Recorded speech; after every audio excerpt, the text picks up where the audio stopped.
सभी को मेरा ओम धन्वंतराय नमः। ओम धन्वंतराय नमः। तो सभी लोगों का स्वागत है मेरे चैनल आयुर्वेद की पाठशाला पर।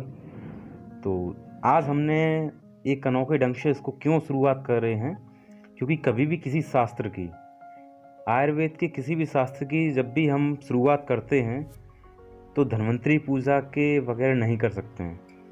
तो इसलिए धन्वंतरी पूजा बहुत अहम है, सभी को करनी चाहिए। तो आज हम द्रव्यगुण शास्त्र के बारे में पहली चर्चा करने जा रहे हैं। तो चलिए इसमें देखते हैं क्या क्या है द्रव्यगुण शास्त्र में, क्या क्या। तो इस चीज़ को हम चलिए देख लेते हैं। तो सबसे पहले जो आती है द्रव्यगुण शास्त्र की परिभाषा।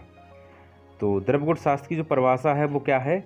द्रव्याणाम गुणकर्माणि प्रयोगा विविधस्तथा सर्वसो यत्र वर्ण्यन्ते शास्त्रम द्रव्यगुणम ही तत्। ठीक है, तो अब इसका मतलब क्या है, इसका अर्थ समझ लेते हैं। अर्थात द्रव्य अर्थात औषधि और आहार के गुण कर्म, जो भी हम द्रव्य लेते हैं तो उसके गुण कर्म और विविध प्रयोग का जहाँ पर वर्णन किया जाए उस शास्त्र को हम द्रव्यगुण विज्ञान कहते हैं। चलिए आगे बढ़ लेते हैं। तो लक्षण ऑफ सप्त पदार्थ ऑफ द्रव्यगुण। तो जो द्रव्यगुण पदार्थ के सप्त पदार्थ के लक्षण क्या क्या हैं, ठीक है, तो उसके बारे में हम लोग चर्चा कर लेते हैं। तो जैसा कि इसमें लिख रहा है द्रव्य यानी सबस्टेंस, तो हम लोग पढ़ते हैं यत्र आश्रिता यत्र आश्रिता। ठीक है, तो यत्र आश्रिता कर्म गुणा कारणम संवायत। तो अब चलिए इसके बारे में देख लेते हैं क्या इसका मतलब है। अर्थात जिसमें कर्म व गुण समवाय संबंध को आश्रित हो।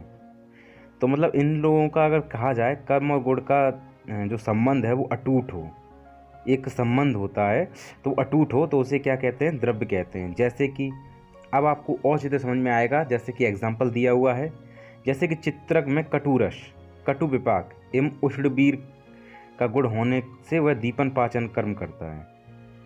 ठीक है, तो अब कैसा, जब कटु रस है, कटु विपाक है, लेकिन क्या कहते हैं उष्णबीर, ये गुण इसका है, तो उसके पास उसकी वजह से क्या है, ये जो अग्निमान जब अगर होगा या अग्निमंद पड़ी होगी तो उसको क्या करें, उसका दीपन पाचन कर्म करता है।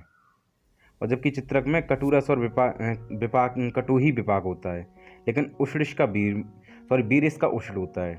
ठीक है, चलिए आगे बढ़ लेते हैं। तो आगे बात करते हैं गुण। तो गुण की बात करते हैं। गुण का मतलब प्रॉपर्टी या क्वालिटी की बात होती है इसमें। तो देखिएगा समवाय तु निश्चेष्ट कारणम गुण। जो द्रव्य में समवाय स्थापित से आश्रित रहते हैं, जो द्रव्य में समवाय संबंध से आश्रित रहते हैं उसे गुण कहते हैं। चलिए आगे बढ़ लेते हैं। तो अब देखिए गुण आपने पढ़ा होगा गुण विज्ञानियम में, जो कि पदार्थ विज्ञान सेकंड में आपको दिया होगा, आपने पढ़ा होगा बीएमएस फर्स्ट ईयर में, गुण कितने टाइप के, गुण विज्ञानियम नामक चैप्टर में। तो उसमें देखिए गुण कितने टाइप के होते हैं, आज दोबारा यहाँ से पढ़ लीजिएगा। हालांकि जिसको पता है अच्छी बात, नहीं तो आज पढ़ लीजिएगा। तो पहला आध्यात्मिक, दूसरा आदि भौतिक। ठीक है, तो आध्यात्मिक और आदि भौतिक यहाँ की बात करते हैं। तो जैसा कि देखिए आध्यात्म मतलब मन से संबंधित है। तो इसमें कौन कौन से हैं, जो कि 6 हैं। इच्छा, द्वेष, सुख, दुख, प्रयत्न, बुद्धि। तो ये 6 हैं आध्यात्मिक में। अब आदि भौतिक देख लेते हैं। अगर आदि भौतिक को क्लासीफाई करते हैं तो सामान्य और विशिष्ट 2 तरीके के आते हैं, जिसमें कि हम लोग बात करते हैं सामान्य की। सामान्य में क्या, 20 गुणवादी और 10 परादी। आपने देखे होंगे गुणवादी गुण को ही शारीरिक गुण भी कहते हैं, आपने इस चीज़ों को पढ़ा होगा। परादी गुण को ही चिकित्सीय गुण भी कहते हैं। और जिस तरीके से पर, अपर, युक्ति, संख्या, संयोग, विभाग, प्रकृत्व, परिमाण, संस्कार, अभ्यास। और जो विशिष्ट होते हैं, विशिष्ट प्रकार की चिकित्सा में उपयोगी होते हैं, जैसा कि शब्द, स्पर्श, रूप, रस, गंध। यह आपने बहुत अच्छी तरह पढ़ा होगा। अगर नहीं पढ़ा है तो आज से याद कर लीजिएगा यहाँ से, जिससे कि आपको आने कोई समस्या ना आए। तो चलिए बात कर लेते हैं आगे थर्ड पॉइंट की, रस, टेस्ट। तो इसकी सिंपली डेफिनेशन है, परिभाषा है, रस्यते आस्वादते इति रस। या सेकंड आप जब आपको ये चीज़ नहीं याद आए तो आप सेकंड याद कर सकते हैं, रसनार्थो रस। तो अब देख लेते हैं इसमें क्या है। तो पहले वाले की जो डेफिनेशन है उस हिसाब से, अर्थात द्रव्य में जो आस्वाद होता है, जो द्रव्य में आस्वाद होता है उसे रस कहते हैं, और रसेंद्री के विषय को रस कहते हैं। ठीक है, तो ये रही। तो पहले वाले की क्या है, पहले वाला जो रसते आस्वादते इति रस, द्रव्य में जो आस्वाद होता है उसे रस कहते हैं। जो भी हम लोगों को टेस्ट लगता है, किसी द्रव्य को हम खाते हैं तो उसमें जो टेस्ट हमको लगता है उसी को हम रस कहते हैं। रसेंद्री के विषय को ही रस कहते हैं। जो रसेंद्रियाँ जिस रस को देती हैं या पता करती हैं तो उसी को हम रस कहते हैं। या अगला देख लीजिए, जिस गुड़ का रसना के द्वारा ग्रहण होता है। ठीक है, तो गुड़ आपको अभी मैंने बताए थे। ठीक है, तो जिस गुड़ का रसना के द्वारा ग्रहण होता है उसे रस कहते हैं। तो देखिए, नागार्जुन रस का लक्षण आस्वाद कहा है। ठीक है, तो आपको इसको याद कर लेना है। तो चलिए अब चलते हैं आगे। तो आगे देखिए, रस आपको पता ही होगा कितने टाइप के रस होते हैं। मधुर, अम्ल, लवण, कटु, तिक्त, कषाय। ठीक है, मधुर, अम्ल, लवण, कटु, तिक्त, कषाय। और उसी क्रम में देख लीजिएगा, इनमें से कफवर्धक कौन से होते हैं जो कफ को बढ़ाते हैं, जो कि मधुर, अम्ल, लवण। मैं आपको बताना चाहता हूँ कि यहीं पे अगर मधुर, अम्ल, लवण जो ये दे रखे हैं, ये क्या करते हैं, कफ को बढ़ाते हैं। ठीक है, कफ को बढ़ाते हैं, और बात का क्या करते हैं, समन करते हैं। ठीक है, तो आपको इस चीज़ को याद कर लेना है। तो जब ऐसा होता है तो आप देखिए कि जब इसको ये चीज़ बढ़ाते हैं तो ये जो रिमेनिंग पोर्शन बचा, ये कटु, तिक्त, कषाय, तो ये क्या करेंगे, कफ को डिक्रीज करेंगे और वात को बढ़ाएंगे। ठीक है, क्लियर है यहाँ से। तो वातवर्धक हैं और कफ सामक हैं। ठीक है, तो अब बात करते हैं किसकी, जो हमारा रिमेनिंग पोर्शन रह जाता है वो की पित्त के बारे में। तो पित्त की अगर बात करते हैं तो देखिए, पित्तवर्धक जो पित्त को बढ़ाते हैं, तो 1, 2 और ये 3। तो ये अम्ल, लवण, कटु, ये क्या करते हैं, पित्त का इंक्रीज करते हैं। ठीक है, तो पित्त प्रकोपक होते हैं ये। और अगर इसको देखिएगा, अब जो क्या कहते हैं, पित्त को समन कोई भी करेगा ना, समन कौन कौन से छूट गए, ये। तो ये मधुर, तिक्त, कषाय, ये क्या करते हैं, पित्त का शमन करते हैं, पित्त को घटाते हैं, डिक्रीज करते हैं। तो आपको ऐसे सिंपली याद कर लेना है यहाँ से। तो चलिए आगे बढ़ते हैं इसी क्रम में। तो आगे बात करते हैं। तो देखिए, विपाक, आपने विपाक थोड़ा बहुत अगर समझा होगा, विपाक। ठीक है, मतलब पकना किसी चीज़ का। तो पकना का मतलब पाचन कह सकते हैं। तो मेटाबॉलिक प्रॉपर्टी। तो चलिए इसका श्लोक पढ़ लेते हैं। जाट्रेडाग्ना योगादुदेति रसांतरम रसानाम परिणामान्ते सा विपाक इति स्मृतः। और सेकंड जो डेफिनेशन की कह सकते हैं, विशिष्टः पाक विपाकः। अब देखिए, अब मैं इसको समझाने का आपको प्रयास कर रहा हूँ पहले को। तो अर्थात जठराग्नि के पूर्ण क्रिया के अंत में, जो जठराग्नि है उसके पूर्ण क्रिया के अंत में जो रस का परिणाम होता है, जो उसका परिणाम अंत। अब देखिए, इसमें लिखा भी है रसानाम परिणाम अंते, तो आपको इसको याद कर लेना है सिंपली। ठीक है, तो और देखिए, जठराग्नि मतलब जैसे जब भी हमने कोई चीज़ खाई तो जठराग्नि के पूर्ण क्रिया के अंत में जो रस का परिणाम निकलता है तो उसको हम क्या कहते हैं, विपाक। और अभी मैं इसका एक और आपको बहुत अच्छा एग्जांपल देने वाला हूँ जिससे कि आपको बिल्कुल क्लियर हो जाएगा। तो देखिए, जठराग्नि और दूसरी जो विशिष्ट पाक विपाक है, तो इसको देख लीजिए कि जठराग्नि पाक के अंतर्गत रस का अंतिम परिमाण विपाक कहलाता है। ठीक है, तो अब देखिए थोड़ा सा इस चीज़ को कि अब मैंने जो बनाया हुआ है तो इसको देखिएगा कि जैसे हमने कभी देखा होगा आमतौर पे, जब हम लोग आंवला खाते हैं, हालांकि आंवला का जो रस होता है वो कटु होता है, आमतौर पे कटु होता है। और जब देखिएगा, जब हमको उसको खाते रहते एक समय बाद में ऐसा आता है तब वो मीठा लगने लगता है हमको। ठीक है, तो वो क्या होता है, जो मीठा लगता है वो विपाक होता है। ठीक है, तो चलिए इसी अंतर्गत में आगे देखते हैं। तो देखिए, विपाक कितने टाइप का है, 3 टाइप का। ठीक है, मधुर, अम्ल और कटु। तो अगर देखा जाए, देखिए मैं आपको बता दूं कि अगर मधुर और लवण है तो उसका विपाक क्या होगा, मधुर। अम्ल का विपाक अम्लीय होता है। कटु तिक्त कषाय का कटु होता है। ठीक है, इस चीज़ को हमें याद कर लेना है। ठीक है, तो इन रसों के हिसाब से विपाक क्या बनेगा ये आपको बिल्कुल लिख लेना है, याद कर लेना है।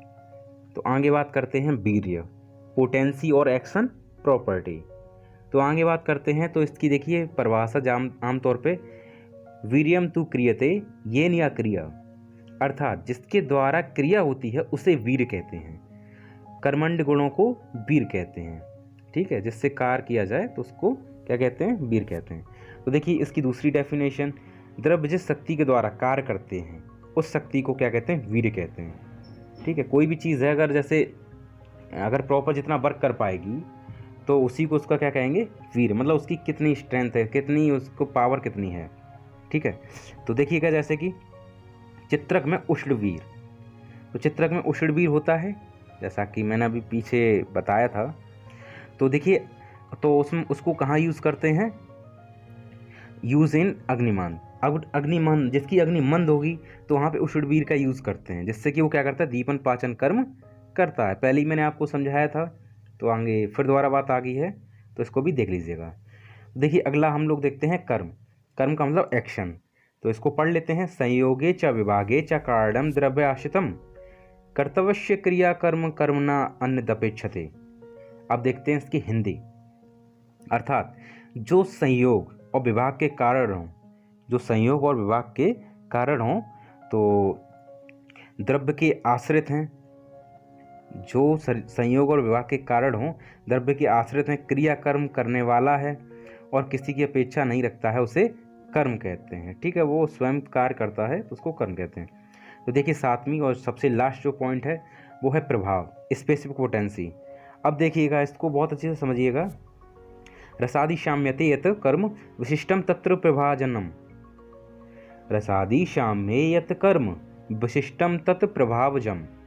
तो अर्थात रस, वीर्य, विपाक समान रहने पर भी जहाँ कर्म में विशेषता प्रतीत होती है उसके कारण एक विशिष्ट शक्ति मानी जाती है, यह विशिष्ट शक्ति प्रभाव कहलाता है। अब जैसे कि देख लेते हैं आगे, तो जैसे अब देखिए मैं आपको बता दूं, चित्रक और दंती के रसपंचक अगर देखते हैं, आपको रसपंचक नहीं पता, आगे आपको पता पड़ेगा। कटु रस होता है इसके पास, कटु विपाक होता है, उष्णवीर होता है, दोनों के पास सेम होता है, समान होते हैं। परंतु चित्रक अपने गुण कर्म के आधार पर दीपन पाचन करता है, जो कि मैंने अभी थोड़ी देर पहले बताया था। और जो दंती होती है वो विरेचक होती है। अब आप खुद देख पा रहे होंगे कि यहाँ पे किस तरीके का क्या है। ठीक है, तो यही क्या कहते हैं, प्रभाव। तो यही एक मुझे आज बताना था, द्रव्य गुण शास्त्र का परिचय देना था। तो आई होप कि आपको वीडियो अच्छा लगा होगा।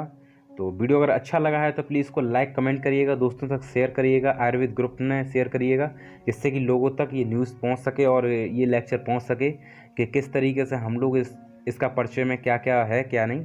तो ठीक है, मुझे काफ़ी अच्छा लगा कि आपको ये चीज़, क्योंकि मुझे पढ़ाने में थोड़ा सा ज़्यादा अच्छा लगता है और आप लोग मेरा कॉर्पोरेट करते हैं और मेरा थोड़ा सा मुझे बलवान भी अंदर से करते हैं जब आप कमेंट लिखते हैं। तो जो भी मुझसे कमेंट करते हैं उसके लिए बहुत बहुत धन्यवाद उनके लिए, और जो लाइक करते हैं उनके लिए भी बहुत बहुत धन्यवाद। तो आशा करता हूँ आज का बिल्कुल आपको अच्छा चैप्टर लगा होगा और लेक्चर का वाकई में अच्छा लगा होगा। लेकिन अगर आप मेरे पुराने सब्सक्राइबर हैं तो प्लीज़ आप इसको सब्सक्राइब आपने कर रखा हो, लेकिन बेल नोटिफिकेशन दबाने के बाद ऑल नोटिफिकेशन जरूर दबाइएगा, जिससे कि नोटिफिकेशन आप तक पहुंचता रहे। और अगर आप मेरे न्यू सब्सक्राइबर इस वीडियो को पहली बार देख रहे हैं तो प्लीज़ प्लीज़ प्लीज़ आपसे मेरा अनुरोध है कि सब्सक्राइब बटन दबाने के बाद बेल आइकन जरूर दबाइएगा, जिससे कि नोटिफिकेशन आप तक पहुँचता रहे। और बेल आइकन दबाने के बाद ऑल नोटिफिकेशन पर क्लिक कर लीजिएगा। ठीक है, ये काफ़ी लोगों की प्रॉब्लम है कि ऑल नोटिफिकेशन क्लिक नहीं करते हैं तो नोटिफिकेशन नहीं पहुंच पाता है। तो काफ़ी लोग कहते हैं सर मेरे पास आपका नोटिफिकेशन नहीं आता है। तो ऐसा मैं बिल्कुल, इसीलिए मैं बोलता रहता हूँ, हर वीडियो में बोलता हूँ। तो जैसा कि है, आप मेरा सपोर्ट करिएगा, आपके सपोर्ट की मुझे बहुत आवश्यकता है। दोस्तों तक शेयर कराइएगा इसको और दोस्तों से बोलिएगा सब्सक्राइब करने को। और आप अगर आपके कोई भी सुझाव हैं तो आप कमेंट बॉक्स में लिख सकते हैं। हमारा टेलीग्राम जो चैनल है और इंस्टाग्राम का चैनल है, आप उसको फॉलो कर लीजिए, जिसकी लिंक आप डिस्क्रिप्शन में पाएंगे। और व्हाट्सएप ग्रुप भी है, आप उसमें भी ज्वाइन हो सकते हैं। और ट्विटर अकाउंट है, वहाँ पे आप हम लोगों को फॉलो कर सकते हैं। ठीक है, तो आज के लिए बस इतना ही, मुझे दीजिए इजाज़त। तो धन्यवाद।